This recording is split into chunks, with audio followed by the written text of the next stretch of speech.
Silva Polnická je od roku 1994 ředitelkou Domu dětí a mládeže Nymburk.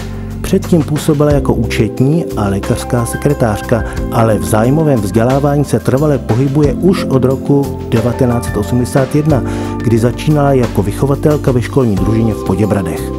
Zde mimo jiné iniciovala založení školního klubu prvního na okrese Nymburk. Pracovala také jako okresní metodička výchovy mimo vyučování.